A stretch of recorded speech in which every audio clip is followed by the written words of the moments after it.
श्रीहरी जगत पिता दूर करीतो व्यथा ऐक सत्यनारायणाची कथा ही ऐक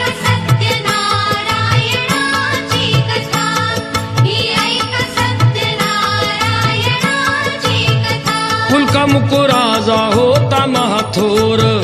तयाची पत्नी होती सुंदर नदी किनारी एकदा त्यांनी घातली महापूजा दोघांनी आले एक नौका त्याच मार्गानी